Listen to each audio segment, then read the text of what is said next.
Je me souviens encore de ce jour comme si c'était hier. L'église d'Arles, remplie de visages connus et inconnus, baignait dans une odeur de lys et de bois humide. Le cercueil de mon mari reposait à quelques mètres de moi, brillant sous la lumière tamisée qui traversait les vitraux. Tout devait être silence, solennité, prière. Pourtant, au lieu de recueillement, c'est une phrase empoisonnée qui a déchiré l'air. Ma belle-fille, Élise, vêtue d'une robe noire beaucoup trop ajustée, plus proche d'une tenue de soirée que d'un habit de deuil, s'est penchée vers moi. Son parfum entêtant a coupé ma respiration et sa voix froide, tranchante comme une lame, a glissé dans mon oreille. « Ne pleurez pas trop, Catherine. Tout ça est fini. La maison, l'entreprise, l'argent, tout est à nous maintenant. » Ces mots résonnaient dans ma tête comme une gifle. Dans une église où tout baissait les yeux pour prier, j'ai senti des dizaines de regards se tourner vers moi, deviner ce qu'elle venait de dire. Puis, comme pour parachever sa cruauté, Élise s'est redressée et, face à un couple de connaissances venus présenter leurs condoléances, elle a souri avec ce rictus insupportable. Enfin, c'est à nous. Elle n'a même pas eu la décence de me regarder. À ce moment-là, j'ai cru que le sol se dérobait sous mes pieds. Mon souffle s'est coupé et seule la pression de mon mouchoir brodé entre mes doigts m'a empêché de trembler. Comme si ce linge, cadeau de ma jeunesse, tenait encore le peu de dignité qu'elle tentait de me voler. Et puis, il y a eu ce murmure venu de ma petite fille, à peine 10 ans, assise entre son père et sa mère. Elle répétait simplement ce qu'elle avait entendu chez elle, sans malice, sans même comprendre le poids de ses mots. « Mamie, tu ne fais même plus vraiment partie de la famille. Maintenant. » Mon cœur s'est fendu, pas à cause d'elle, pauvre enfant, mais parce que j'ai compris d'un coup que leur plan à tous les deux était bien rodé. M'effacer, me reléguer au passé, me dépouiller de tout ce que j'avais bâti aux côtés de mon mari. Autour de moi, certains parents détournaient les yeux, incapables d'affronter la scène. D'autres m'offraient ces regards de pitié, comme si j'étais déjà une femme finie. Moi, j'ai fixé le cercueil de Richard. Nous avions construit chaque pierre de notre vie ensemble, la maison, l'entreprise familiale, même les économies patiemment mises de côté. Et pourtant, sa famille, influencée par Élise, avait depuis longtemps décidé que j'étais une ombre, une figurante, une épouse entretenue. Je n'ai pas pleuré, pas devant eux, pas devant ces mensonges. Je suis restée droite, le visage impassible.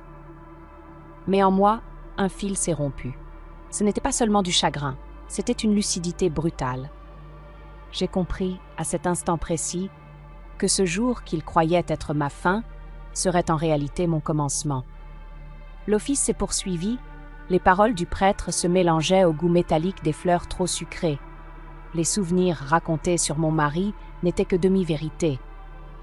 On vantait ses réussites professionnelles, ses gestes de générosité, mais personne ne parlait des nuits où j'avais veillé sur les comptes pour éviter la faillite, des contrats que j'avais rédigés à la machine à écrire dans notre petit bureau glacé, des sacrifices faits pour que son rêve devienne réalité.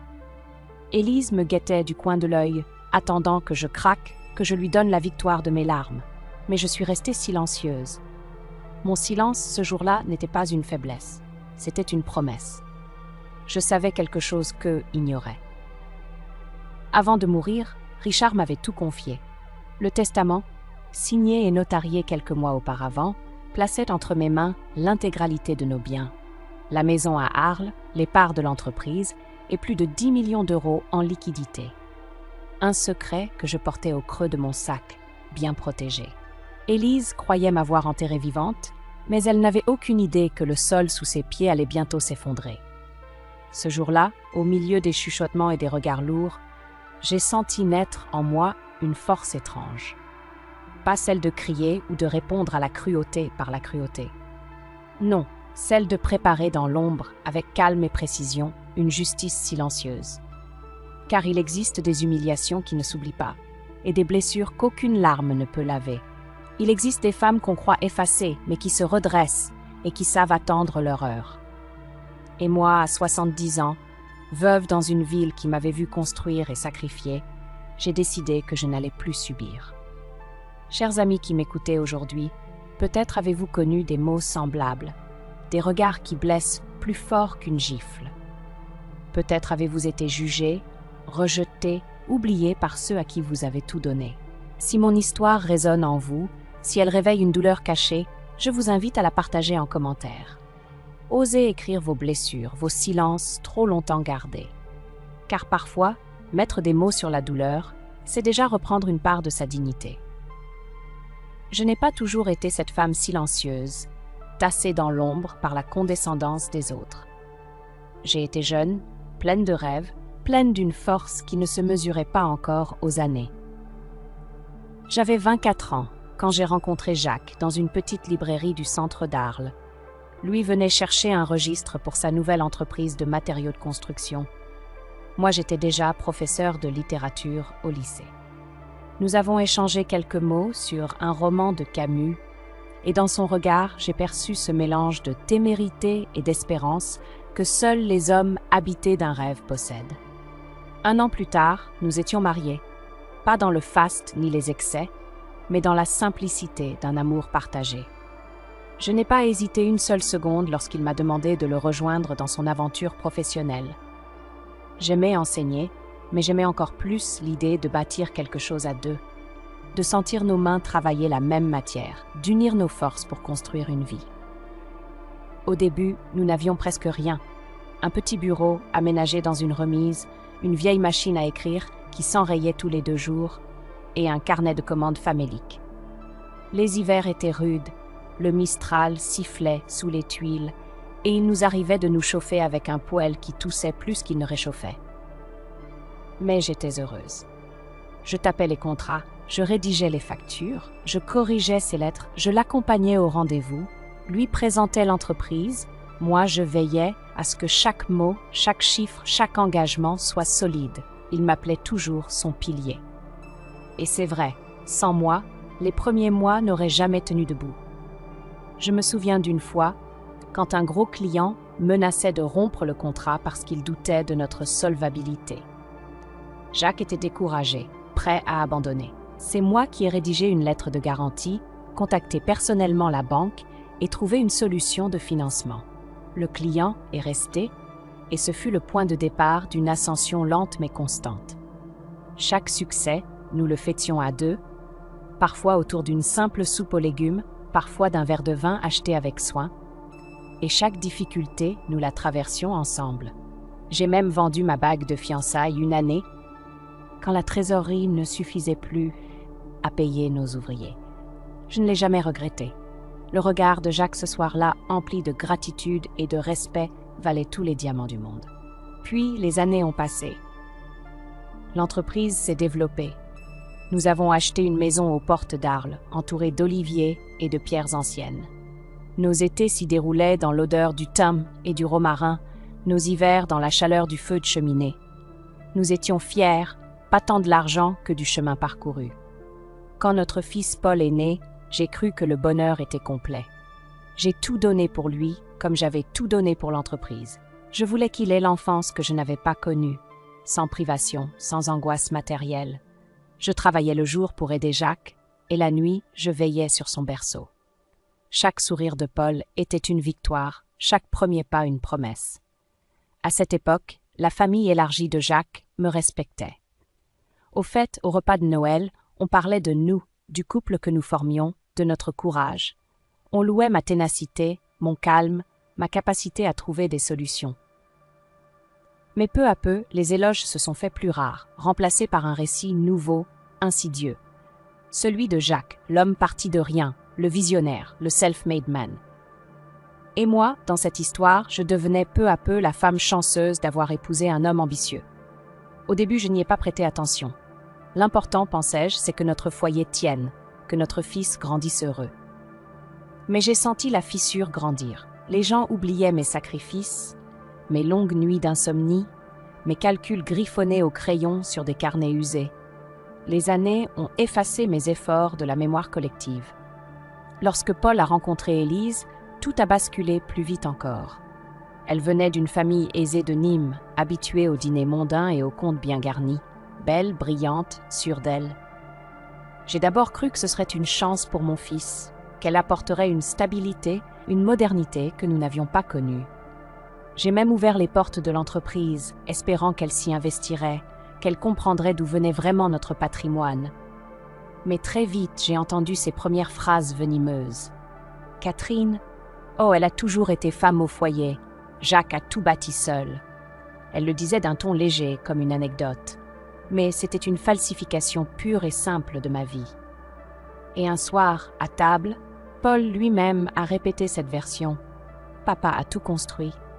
Maman, tu as toujours été là pour organiser les repas, mais le travail, c'était lui. J'ai senti mon estomac se nouer, mon appétit disparaître. Mon propre fils reprenait les mensonges de sa femme. J'ai compris, ce soir-là, que ma place dans l'histoire familiale était en train de s'effacer, comme si je n'avais jamais été qu'une figurante. Pourtant, je continuais à sourire, à me taire. J'ai préféré encaisser plutôt que de créer un conflit, car ce que je craignais le plus, ce n'était pas la solitude, mais de perdre les derniers liens avec mon fils et ma petite fille. Je me suis dit que ma patience, ma discrétion, finiraient par payer, qu'un jour il reconnaîtrait mes sacrifices. Je ne savais pas encore que cette patience serait utilisée contre moi, que chaque silence, chaque concession serait un clou de plus dans le cercueil de mon image. J'étais en train de devenir invisible aux yeux de ceux que j'aimais le plus. Et cette invisibilité, Élise l'avait comprise mieux que personne. Elle s'en servait. Elle avançait ses pions lentement, subtilement, transformant le récit de notre famille en un conte où je n'étais plus qu'une ombre en arrière-plan. C'est ainsi qu'a commencé ma lente mise à l'écart, que je raconterai bientôt. Mais à ce moment-là, je vivais encore dans l'illusion que l'amour, à lui seul, suffirait à protéger ma place. J'ignorais que l'amour sans reconnaissance ni mémoire s'effrite comme une pierre rongée par les années.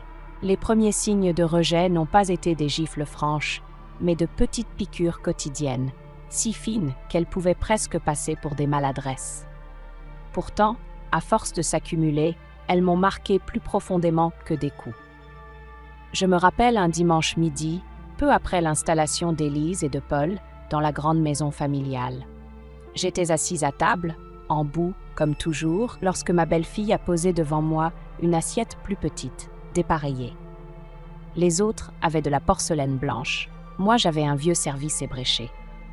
J'ai fait mine de ne pas remarquer, mais les yeux de certains invités ont glissé vers l'assiette, puis vers moi. Et le rouge m'est monté aux joues, non pas pour le morceau de faïence, mais pour l'intention qui se cachait derrière ce geste. D'autres fois, c'étaient des remarques lancées sur un ton léger, comme si elles ne portaient pas à conséquence. Catherine aime bien rester en cuisine. Elle est plus à l'aise là, disait Élise devant ses amis quand je m'apprêtais à rejoindre le salon après avoir préparé les apéritifs. Ou encore, vous savez, elle est de l'ancienne génération. Elle n'a jamais trop travaillé à l'extérieur. Je savais que c'était faux, que toute ma jeunesse avait été dévorée par l'entreprise et par l'éducation de Paul. Mais à quoi bon corriger? On souriait poliment, on hochait la tête, et je restais avec ma vérité coincée dans la gorge. Il y a eu aussi ce dîner où un associé de Paul, me voyant débarrasser la table, m'a demandé si j'étais l'aide ménagère. J'ai attendu qu'Élise corrige, qu'elle s'empresse de préciser que j'étais la mère de famille, la cofondatrice de l'entreprise. Mais elle n'a rien dit. Elle a juste esquissé ce petit sourire satisfait, comme si la confusion servait ses intérêts. Ce soir-là, je me suis couchée le cœur lourd, avec la sensation d'avoir été effacée. Peu à peu, mon rôle a glissé de celui de mère et d'épouse à celui de domestique invisible. C'était moi qui préparais les petits déjeuners, qui pliais le linge, qui accompagnait ma petite fille à ses activités. Mais je ne partageais plus les repas en famille. Je mangeais après eux, debout à la cuisine en picorant les restes. J'ai commencé à disparaître des photos aussi. À Noël, Élise prenait soin de m'asseoir un peu en retrait, ou bien elle oubliait de m'appeler quand venait le moment de poser devant le sapin. Même mon apparence est devenue un sujet de moquerie à demi-mot. Un soir, alors que je portais un pull rouge un peu vif, Élise m'a glissé à l'oreille « Vous pourriez mettre quelque chose de plus discret ?» On reçoit du monde. Discret voulait dire invisible. Alors j'ai rangé mes couleurs, ressorti mes vieux gilets ternes comme pour ne plus déranger. Le plus douloureux, ce n'était pas Élise, c'était Paul.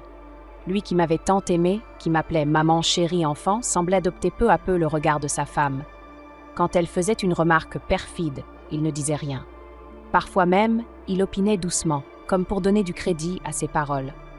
Je sentais notre lien se distendre, comme une corde trop usée. Et puis, il y eut ce soir où tout a basculé en moi. Nous étions attablés avec quelques connaissances d'affaires. La conversation roulait sur la réussite de l'entreprise. J'ai osé rappeler, d'une voix douce, les débuts difficiles, les sacrifices, les nuits blanches passées à tenir les comptes. Paul m'a coupé, presque agacé. « Maman, ce n'est pas le moment de refaire l'histoire. Papa a tout construit. » Cette phrase m'a transpercée. Devant moi, l'enfant que j'avais nourri, soutenu, élevé, effaçait d'un trait ma vie entière. Les invités ont hoché la tête, Élise a baissé les yeux pour dissimuler son sourire satisfait. Et moi, je me suis tue. À partir de ce jour, j'ai cessé de me battre pour être entendue. Je suis devenue l'ombre qu'il voulait que je sois. J'ai fait le choix du silence, persuadée que c'était la seule manière de garder une place, même minuscule, auprès d'eux. Mais ce silence, au lieu de protéger, m'a enchaînée davantage. Dans les couloirs de la maison, je me surprenais parfois à marcher doucement, comme pour ne pas faire de bruit, comme si j'étais vraiment une domestique. Je me regardais dans le miroir et je ne me reconnaissais plus. Moi qui avais été forte, passionnée, bâtisseuse, je n'étais plus qu'une silhouette effacée, tolérée pour son utilité, jamais célébrée pour son histoire. Les petites humiliations, voilà comment elles tuent une femme.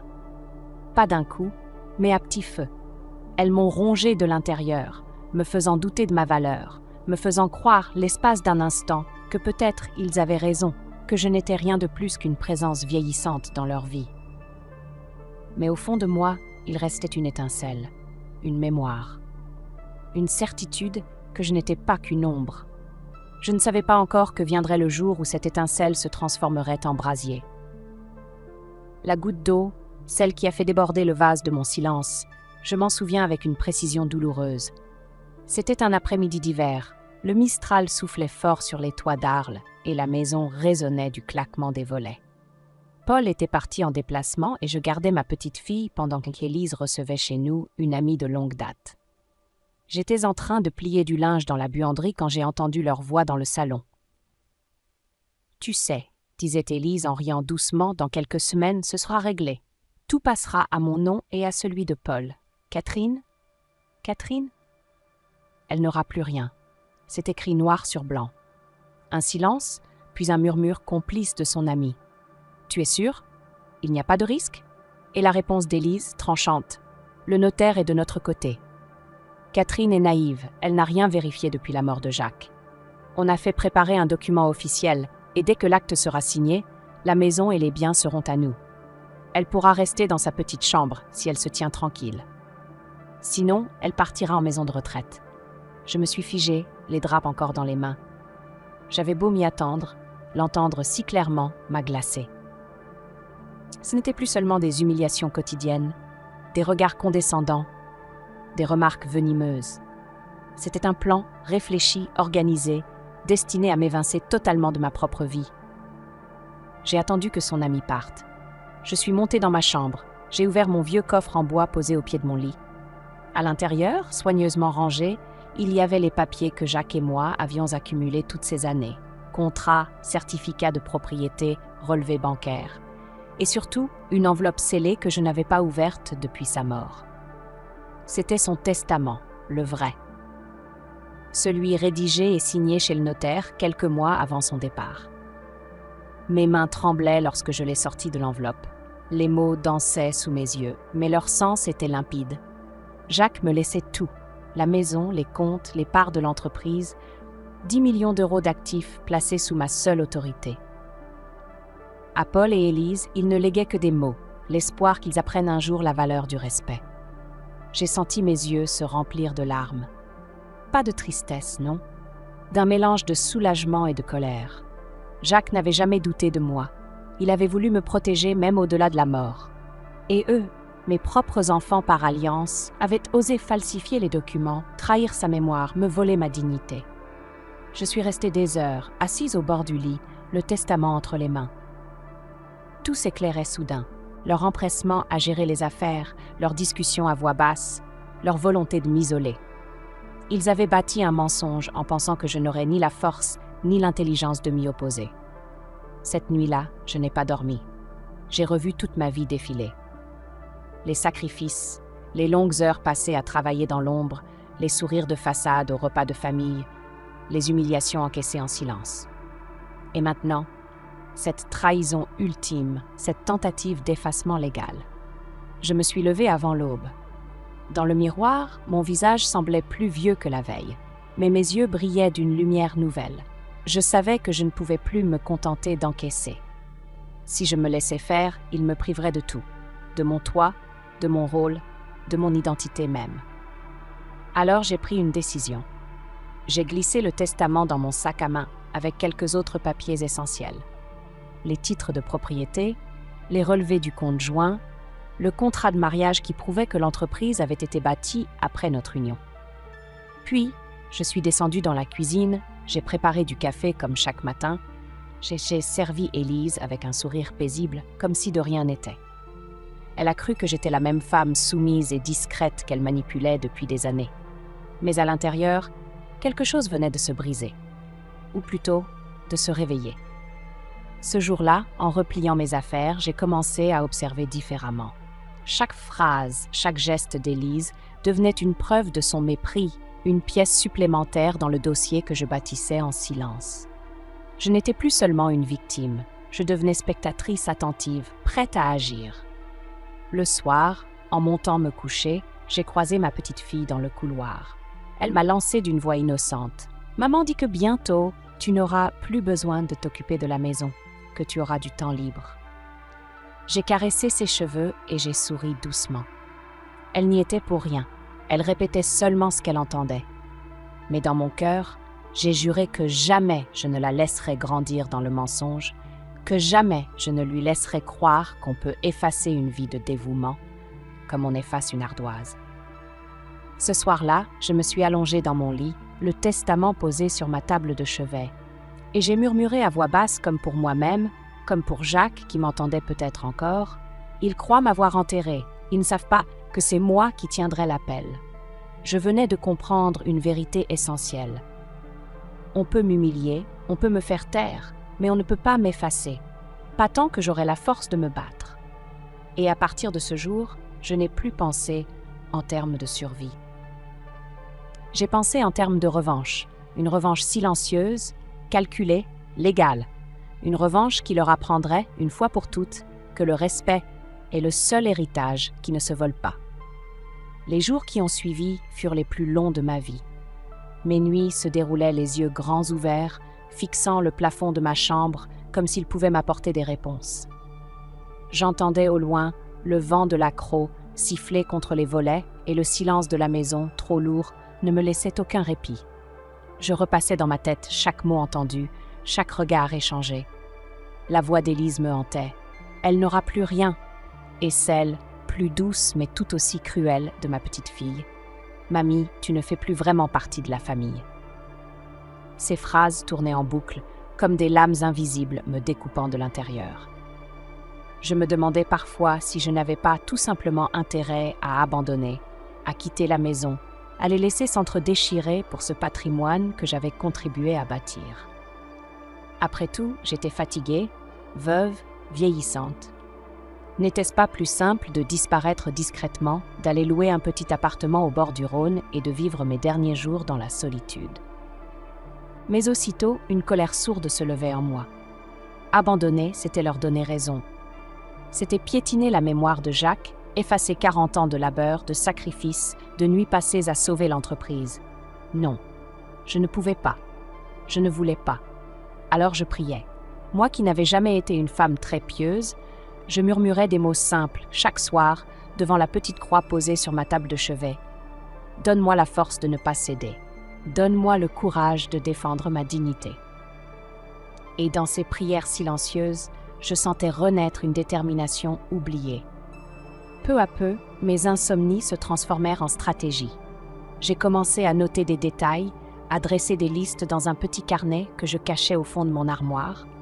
Les dates des repas où l'on m'avait humiliée, les paroles prononcées, les personnes présentes, les mouvements suspects de Paul dans le bureau, les coups de fil secrets d'Élise. J'écrivais tout, comme une comptable méticuleuse de ma propre douleur. Un matin, après une nuit blanche, j'ai pris une décision, consulter discrètement un professionnel. Pas pour me plaindre, mais pour savoir ce que je pouvais faire, légalement. Je me suis rendue au cabinet d'un notaire d'Arles, prétextant un besoin de renseignements sur ma succession. L'homme, la cinquantaine élégante, m'a accueillie avec une politesse distante. Mais lorsqu'il a lu le testament de Jacques, soigneusement conservé dans mon sac, son regard a changé. « Madame, m'a-t-il dit d'une voix grave, ce document est parfaitement valide. Vos droits sont clairs et incontestables. Personne ne peut vous déposséder de ce que votre mari vous a légué. » Ces mots ont eu l'effet d'un baume sur mon cœur. J'avais en main la preuve que je n'étais pas folle, que mes craintes étaient fondées, mais aussi que j'avais le pouvoir de me défendre. Et si certains ont tenté de fabriquer d'autres documents, ai-je demandé en retenant mon souffle. Alors, ce sont des faux, et la loi sera de votre côté. Mais il faudra être prudente, ne rien laisser filtrer trop tôt. Je suis repartie ce jour-là avec une nouvelle certitude. Je n'étais plus une victime. J'étais une héritière légitime, une épouse respectée au-delà de la mort, et j'avais l'arme la plus puissante, la vérité scellée par la loi. Sur le chemin du retour, je longeais les arènes d'Arles, baignées par la lumière dorée de l'hiver. Je me suis arrêtée un instant, respirant profondément. Combien de combats s'étaient déroulés entre ces murs antiques? Moi aussi, j'allais livrer le mien. Pas avec le sang ni les cris, mais avec la patience, le silence et la justice. Dès lors, mon comportement à la maison changea subtilement. J'exécutais toujours les tâches qu'on m'imposait, mais mes yeux observaient, mes oreilles enregistraient. Chaque parole d'Élise devenait une pièce de plus dans mon dossier intérieur. Chaque négligence de Paul me rappelait à quel point il s'était éloigné de moi. Mais je ne bronchais pas. Je laissais croire que j'étais docile, affaiblie, résignée. La nuit, dans ma chambre, je relisais le testament. Je caressais la signature de Jacques, reconnaissable entre mille, et je lui parlais comme s'il était encore là. « Ne t'inquiète pas, mon amour. Je tiendrai bon. Tu m'as fait confiance. Je ne laisserai pas ton souvenir être sali. » Ce dialogue muet me donnait la force de continuer. J'ai commencé aussi à imaginer ce que je ferais de cet argent, de cette fortune, qui ne devait pas seulement être une vengeance, mais un nouveau départ. J'ai songé à toutes ces femmes que j'avais croisées au fil des ans, réduites au silence, invisibles dans leur propre famille. Peut-être pourrais-je un jour leur tendre la main.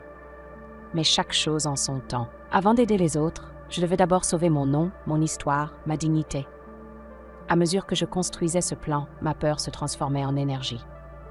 Et au fond de moi, une phrase s'imposait comme une devise. Je ne serai plus leur servante. Je redeviendrai la maîtresse de ma vie. C'était décidé.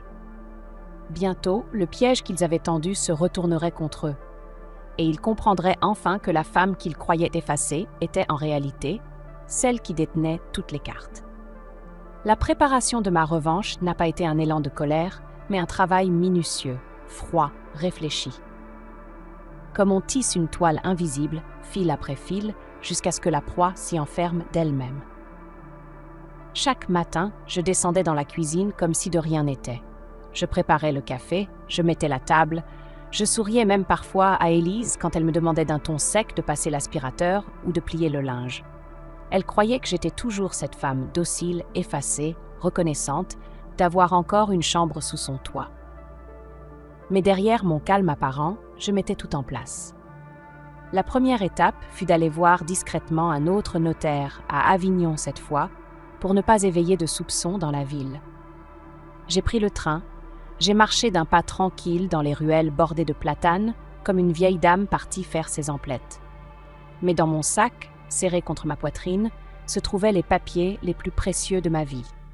Le testament de Jacques, nos contrats de mariage et les titres de propriété. Le notaire, un homme méthodique et rigoureux, a tout épluché. « Madame, m'a-t-il dit en relevant ses lunettes, vous êtes l'unique héritière légale. Vous avez non seulement le droit, mais le devoir de protéger ces biens. Je vais vous aider à tout verrouiller. » Nous avons entamé ensemble une série de démarches. D'abord, j'ai ouvert un nouveau compte bancaire, uniquement à mon nom, dans une banque où ni Paul ni Élise n'avaient de contact. j'y ai fait transférer discrètement les fonds disponibles. Puis j'ai mis en vente l'un de nos biens secondaires, un petit immeuble de rapport à Nîmes. La transaction fut confiée à une agence de confiance, avec interdiction absolue d'en informer quiconque. Ensuite, j'ai rédigé mon propre testament pour mettre mes volontés au clair et éviter toute manipulation future. Je léguais la majeure partie de mes biens à des causes qui me tenaient à cœur. Des associations locales pour les femmes victimes d'abus, un fonds pour les étudiantes défavorisées d'Arles. Je laissais une part à ma petite fille, car elle n'était pas coupable des mensonges de sa mère. Quant à Paul et Élise, ils n'y figuraient qu'en filigrane, avec une phrase simple « Je leur laisse l'exemple du respect » qu'ils n'ont pas su me donner.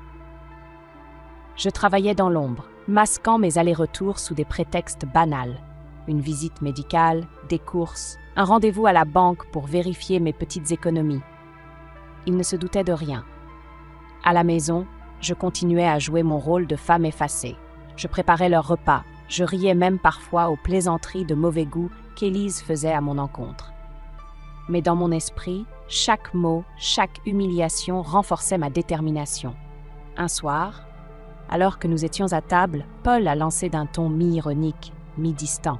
« Maman, tu sais, bientôt tu pourras vraiment te reposer. On s'occupera de tout. » J'ai hoché la tête, baissé les yeux sur mon assiette. Mais à l'intérieur, je me suis dit « Oui, je vais me reposer, mais pas avant que vous ne voyiez le sol s'écrouler sous vos pieds. » À partir de là, je me suis imposé une discipline de fer. Chaque document compromettant fut déplacé dans un petit coffre personnel que j'ai loué à la banque. Chaque preuve de mon droit fut recopiée, classée, sécurisée. J'avais enfin compris ce que Jacques m'avait répété toute sa vie. Ne montre jamais toutes tes cartes avant le bon moment. Et plus je préparais, plus je sentais grandir en moi une force que je croyais perdue. Ce n'était pas seulement une revanche que je préparais, c'était la reconquête de ma dignité. Un soir d'hiver, seul dans ma chambre, j'ai ouvert la fenêtre. Le vent froid d'Arles s'est engouffré, portant avec lui l'odeur des pierres anciennes et des champs alentours. J'ai serré le testament contre moi et j'ai murmuré « Jacques, je suis prête », car je savais que le piège était tendu. Il ne restait plus qu'à attendre que mes propres enfants y tombent. Et ce jour-là, je ne tremblerai plus, je resterai droite, silencieuse, mais inébranlable. Le jour où le piège se referma est arrivé plus vite que je ne l'imaginais. L'hiver touchait à sa fin, le soleil d'Arles réchauffait timidement les pierres de la place du Forum et l'air portait déjà une odeur de renouveau. Mais dans ma poitrine, ce n'était pas la douceur du printemps qui battait, c'était la certitude glaciale qu'une tempête allait éclater. Tout a commencé par une dispute entre Paul et Élise dans le salon. Je l'entendais depuis ma chambre. « Tu es sûr que le notaire va nous appeler ?» insistait mon fils. « Oui, » répétait Élise, sûre d'elle. Jacques a tout laissé à Paul, évidemment. Catherine ne compte pas, elle n'a jamais compté. D'ici quelques jours, nous pourrons signer et vendre la maison. Je me suis assise sur mon lit, le cœur battant. Mon heure approchait. Le dimanche suivant, après la messe à l'église Saint-Trophime, toute la famille s'était réunie. Les cousins, les oncles, les tantes, tout le monde voulait assister à la lecture officielle du testament. L'atmosphère était lourde, saturée de curiosité et de rancunes étouffées. On s'observait en coin, on murmurait comme si la fortune de ma vie allait être distribuée comme des parts de gâteau. Je me suis assise au premier rang, vêtue de noir, simple mais digne. Élise, perchée sur ses talons hauts, avait ce sourire carnassier qui ne la quittait jamais dans les moments où elle croyait déjà avoir gagné. Paul, à ses côtés, oscillait entre nervosité et impatience. Le notaire, maître Lenoir, est arrivé, son attaché-case à la main. Il s'est avancé jusqu'à l'autel improvisé devant lequel le cercueil de Jacques avait reposé quelques semaines plus tôt. La salle a peu à peu retrouvé le silence. « Mesdames, Messieurs, a-t-il commencé d'une voix ferme, je vais procéder à la lecture du testament de Monsieur Jacques Fournier, établi devant moi le 14 octobre de l'année dernière, soit 3 mois avant son décès. » Je voyais le dos d'Élise se redresser, comme une actrice prête à recevoir ses applaudissements. Paul a pris une grande inspiration. Moi, je suis restée immobile, mes mains posées bien à plat sur mon sac. À mon épouse, Catherine Fournier, Je lègue l'intégralité de mes biens, mobiliers et immobiliers, ainsi que mes comptes bancaires et mes parts dans l'entreprise familiale, a poursuivi le notaire, soit un patrimoine estimé à 10 millions d'euros. Le silence qui suivit fut plus assourdissant qu'un coup de tonnerre. On aurait pu entendre tomber une épingle. Élise a cligné des yeux plusieurs fois, comme si elle n'avait pas bien entendu. Puis sa bouche s'est ouverte, mais aucun son n'en est sorti. Son visage s'est figé, blême, et ses mains se sont crispées sur son sac de cuir. Paul, lui, est devenu livide. À mon fils Paul et à son épouse Élise, a continué Maître Lenoir, je laisse mon espoir sincère qu'ils apprendront un jour que le respect est la seule richesse véritable. À ces mots, quelques têtes se sont tournées vers moi. J'ai senti les murmures s'élever, comme une houle. 10 millions d'euros, à elle? Mais n'avait-elle pas toujours été effacée? Alors, tout ce qu'on disait d'elle. Élise a tenté de se ressaisir, sa voix a claqué, faussement assurée. C'est impossible. Jacques m'avait promis qu'il nous laisserait la maison et les parts. Il doit y avoir une erreur. Le notaire l'a fixé avec calme, puis a levé le document scellé. Ce testament est officiel, signé, daté et enregistré au tribunal d'instance de Tarascon. Toute autre version que vous auriez pu voir n'a aucune valeur légale. Paul s'est affaissé sur sa chaise, incapable de soutenir les regards. Sa mâchoire tremblait. Moi, je me suis levée lentement. Mes pas résonnaient sur les dalles de l'église, chaque claquement de mes talons étant comme une sentence. Je me suis tournée vers l'assemblée. Jacques disait toujours que le respect est la vraie héritage, ai-je dit d'une voix posée. Aujourd'hui, je constate que certains en manquent cruellement. Un silence pesant s'est abattu. Élise a voulu répliquer, mais j'ai levé une main et sa voix s'est éteinte. J'ai poursuivi implacable. Cette maison, cette entreprise, ce patrimoine, Jacques et moi les avons bâtis ensemble. J'ai veillé à ce que la vérité soit protégée, même au-delà de sa mort. Aujourd'hui, cette vérité éclate. Je me suis tournée vers mon fils. Paul, tu m'as oublié, tu m'as réduite à une ombre. Mais sache-le, je n'ai jamais cessé d'exister. Il a baissé la tête, incapable de me regarder. La réunion s'est achevée dans une atmosphère glaciale. Certains parents m'ont serré la main avec chaleur, murmurant « Vous avez bien fait, Catherine ». D'autres, gênés, se sont éclipsés sans un mot. Dehors, sur les marches de l'église, Élise s'est figée, le visage tordu par la rage. Elle me fixait comme si elle avait devant elle un fantôme revenu d'entre les morts. J'ai croisé son regard sans un mot, avec ce sourire froid qu'elle m'avait tant de fois adressé. Mais cette fois, le pouvoir avait changé de camp. Ce jour-là, elle comprit que sa victoire tant rêvée venait de se transformer en défaite écrasante. Et moi, pour la première fois depuis longtemps, j'ai senti mon dos se redresser, mes épaules se libérer. J'avais rendu justice à ma vie sans éclat, sans cri, mais avec une force que rien ne pouvait plus ébranler. Ce n'était pas la fin de l'histoire, ce n'était que le début de leur chute. Après ce jour de vérité, plus rien ne fut comme avant. L'éclat de la lecture du testament résonna longtemps dans les murs de notre maison d'Arles, comme un écho qui ne voulait pas s'éteindre. Les visages que j'avais vus s'illuminer de stupeur, les murmures, les regards fuyants, tout cela marqua le début d'une lente désagrégation familiale. Élise, qui s'était toujours crue maîtresse du récit, se mit à perdre pied. Elle, si habile à manier les mots et les sourires, ne savait plus dissimuler sa rage. Elle m'évitait autant qu'elle le pouvait, claquait les portes, et ses murmures venimeux se changeaient désormais en éclats de voix.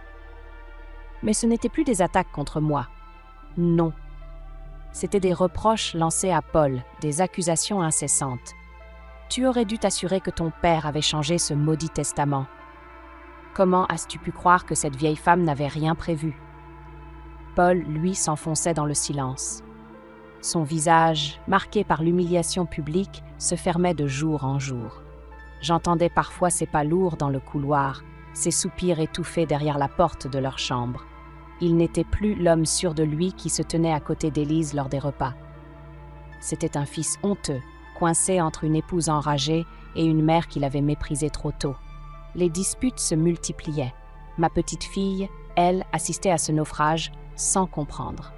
Un soir, je l'ai trouvée assise dans l'escalier, les yeux rougis. Elle m'a demandé d'une voix tremblante « Mamie, pourquoi papa et maman crient toujours ?»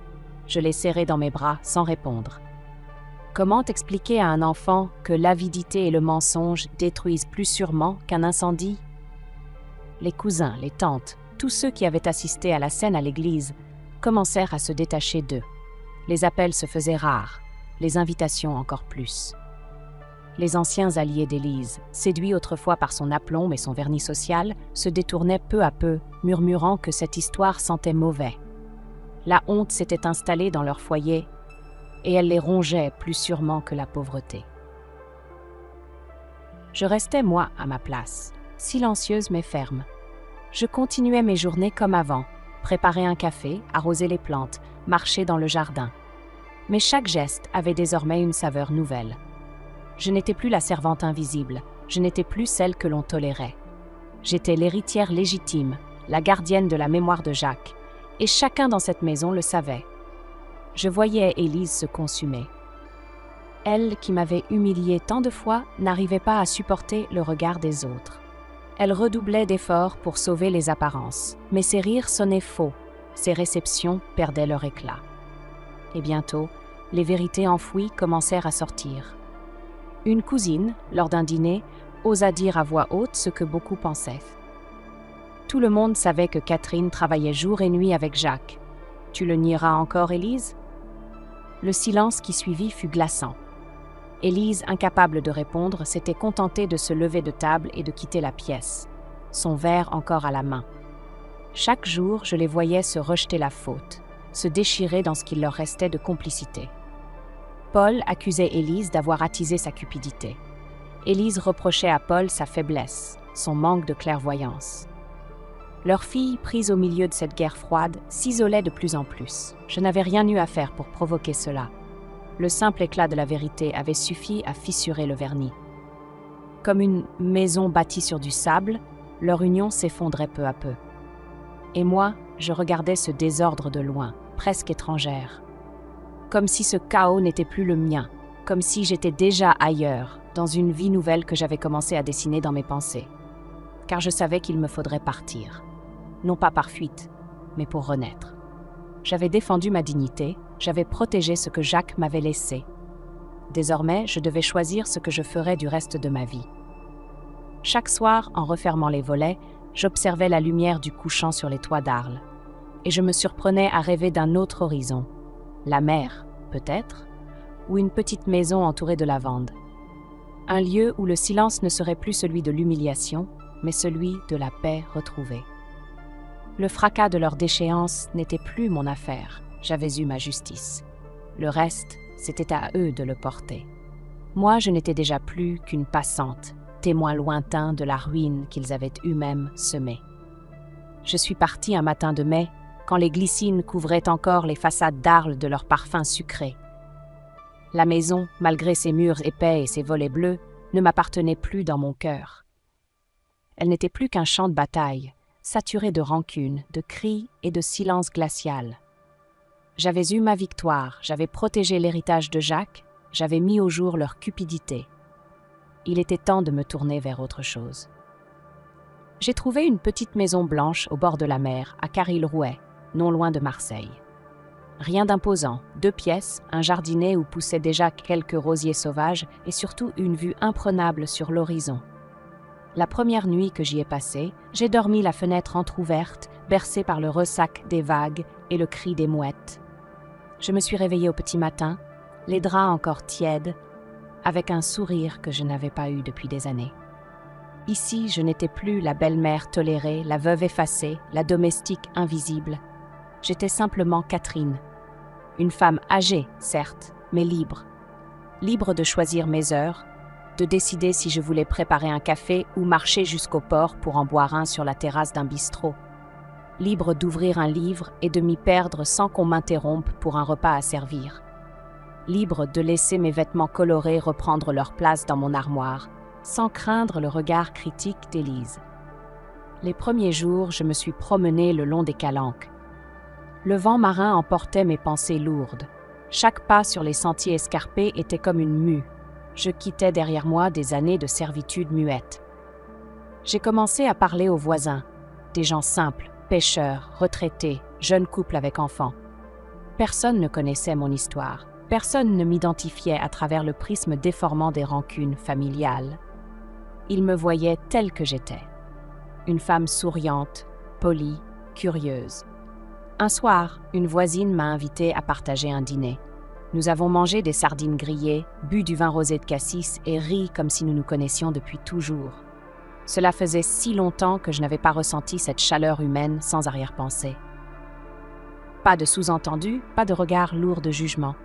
Juste la simplicité d'un repas partagé. Peu à peu, une routine nouvelle s'est installée. Le matin, je faisais mon marché, choisissant moi-même mes légumes, mes fruits, mon poisson. J'aimais écouter les marchands discuter à voix haute, commenter la météo, plaisanter. Le midi, je préparais de petits plats pour moi seule, une ratatouille parfumée, une soupe de poisson, une tarte aux abricots. J'avais retrouvé le goût de cuisiner, non plus pour servir, mais pour savourer. L'après-midi, je me posais sur la terrasse, un livre à la main. Parfois, je n'arrivais pas à lire, je restais simplement à contempler la mer. Et dans ce silence, j'ai commencé à réfléchir, non plus avec amertume, mais avec sérénité. Le pardon, c'était le mot qui revenait sans cesse. Devais-je pardonner à Paul? Devais-je pardonner à Élise? Mon cœur hésitait. Une part de moi se souvenait de l'enfant qu'il avait été, de ses bras autour de mon cou, de ses mamans chéries murmurées dans la nuit. Une autre part ne pouvait oublier l'homme qu'il était devenu, capable de me rayer de l'histoire de sa famille pour complaire à sa femme. Quant à Élise, son venin avait été trop constant, trop calculé. Je ne pouvais pas dire que je la pardonnais, mais je n'avais plus besoin de la haïr non plus. Le temps, la mer, le soleil faisaient leur travail. Les blessures restaient, mais elles cicatrisaient. Chaque jour, je me sentais plus légère.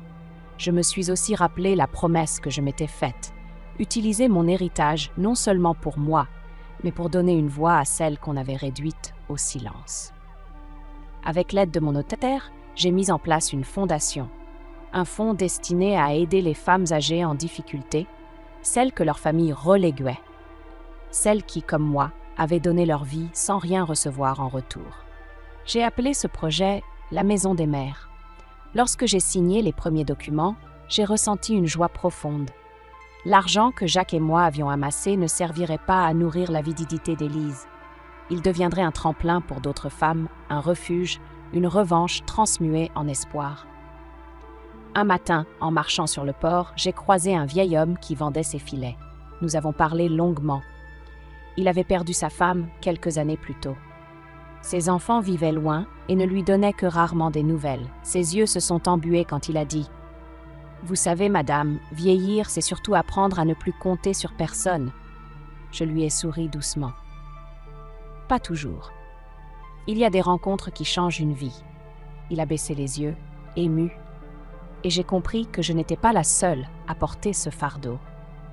Dans ma nouvelle vie, je n'étais pas entourée du faste, des grandes maisons ou des dîners mondains, mais j'avais quelque chose de bien plus précieux, la liberté, la paix et la possibilité de donner. Chaque soir, en fermant mes volets, je regardais le ciel embrasé au-dessus de la Méditerranée. Et je me disais que oui, malgré tout, malgré les trahisons, malgré les humiliations, j'avais retrouvé une part de bonheur. Pas celui que j'avais rêvé dans ma jeunesse, mais un bonheur calme, solide, enraciné dans la vérité. Et dans ce silence nouveau, je sentais presque la voix de Jacques me murmurer. « Tu as bien fait, Catherine. Tu as tenu bon. Tu as choisi la vie. » Alors je me promettais de continuer, de savourer chaque jour offert, de marcher tête haute, même seule, car je n'étais plus effacée. J'étais de nouveau entière. Je me tenais un soir sur la terrasse de ma petite maison de Caril-Rouet. Le ciel s'assombrissait doucement, les vagues venaient mourir sur les rochers et le parfum salé de la mer emplissait mes poumons. Je tenais une tasse de thé chaud entre mes mains, et dans le silence, mes souvenirs revenaient comme des vagues. Le regard de Jacques le jour de notre mariage, les rires de Paul enfant, les premières pierres posées de notre entreprise, et puis les humiliations, les mensonges, la trahison. Je n'avais plus de larmes. Elle s'était tarie bien avant que je quitte cette maison où l'on m'avait transformée en servante invisible. Ce soir-là, je ressentais autre chose, une étrange paix. Je pensais à Paul, à mon fils qui avait choisi de croire au récit mensonger de sa femme, à ses yeux fuyants le jour de la lecture du testament. Peut-être qu'un jour, il comprendra ce qu'il a perdu. Peut-être qu'il se souviendra de qui l'a bercé, soigné, soutenu. Mais ce pardon-là, s'il doit venir, ce n'est pas à moi de le lui offrir. C'est à lui de le chercher au fond de son cœur. Je pensais aussi à Élise, sa bouche pincée, son visage blême quand elle a compris qu'elle n'aurait rien. Elle avait cru me rayer de l'histoire, et c'est elle qui est devenue une note de bas de page, une ombre dans le récit de ma vie. Son venin m'a fait mal, mais il n'a pas triomphé. Et ce soir, en regardant la mer, je ne ressentais plus de haine pour elle. Seulement un grand vide, comme lorsqu'on sort d'une tempête et qu'on ne voit plus que le ciel clair. La solitude pesait parfois, je ne le nie pas. Il y avait des soirs où le silence de la maison me rappelait que je n'avais plus de voix d'enfant, plus de rire autour de moi. Mais ce silence, je l'avais choisi. Il était ma justice. Car dans ce silence, je n'avais plus à plier, plus à subir. Je pouvais être moi, sans rôle imposé, sans chaînes invisibles. Alors j'ai pensé à toutes celles qui, comme moi, se sont tues trop longtemps. Des mères, des épouses, des grands-mères qui ont donné leur vie entière et que l'on a reléguées au rang de fardeau. J'ai voulu leur dire à travers mon histoire, n'attendez pas qu'on vous efface pour relever la tête. J'ai fermé les yeux et j'ai murmuré ces mots comme une prière adressée à toutes ces femmes invisibles. Le silence peut aussi être une forme de justice. Oui, il y a un prix à payer. J'ai perdu des liens, j'ai perdu des regards, j'ai perdu une partie de ma famille, mais j'ai regagné mon âme, et c'est ce qui compte. Alors, à celles et ceux qui m'écoutent, je veux laisser ce dernier mot. Ne laissez personne écrire votre histoire à votre place. Même dans l'ombre, même quand on vous croit faible, vous pouvez encore choisir. Et parfois, la plus grande victoire, ce n'est pas de crier plus fort que les autres, mais de garder le silence et de laisser la vérité un jour éclater d'elle-même. Je suis restée là longtemps à regarder l'horizon, et dans ce ciel embrasé par le soleil couchant, j'ai cru entendre la voix de Jacques, douce et rassurante. « Tu as eu le dernier mot, Catherine. » Alors j'ai souri. Oui, j'avais eu le dernier mot.